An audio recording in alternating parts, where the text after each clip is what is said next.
Hi, Translators Without Borders. Jeff Allen here, and you just asked about our comments about our International Mother Language Day, and I just want to give something about it. Sorry, I'm in McDonald's here doing this video. It's easier to do it here than in the car. Kids are here today, and it's okay. I'll just talk louder. Okay. Here's my comments about it, and you all know me for the past 12 years because when I did my Hatred Creole project, it just kind of kicked you. It got you, just gave you a jumping board to begin to go and do what you're doing because it was just the right time and the right opportunity to do that at the right time. It was the right time for me too, and I never thought that it would turn into my that year would turn into what we consider as being having put all these minority languages or what you want exotic language, less commonly known languages, less commonly spoken languages, often to all these international into these internet portals all over the place, like what Microsoft has that 100 of them now.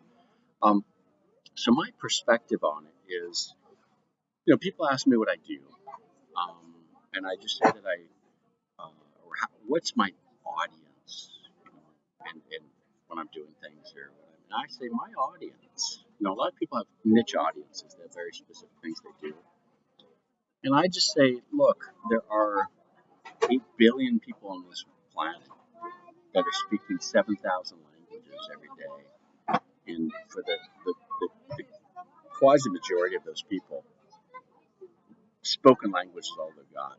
They don't have written language, and and so those is the come and live, grown up in privileged countries where we've made written language our focus. We're wrong because it's not written language is not the focus. It's spoken language because that's what native language. That's what the mother tongue is. Always a spoken language, and written language is a learned language at school for a few people on the planet, just a portion of them.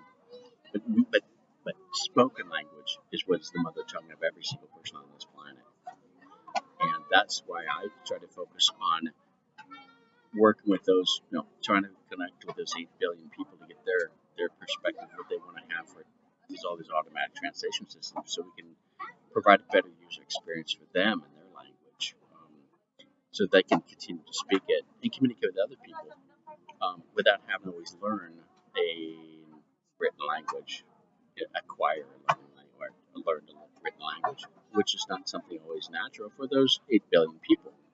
Um, so that's kind of my perspective on it. It's a big challenge. It's a huge challenge. It's really tough. It's a lot of fun.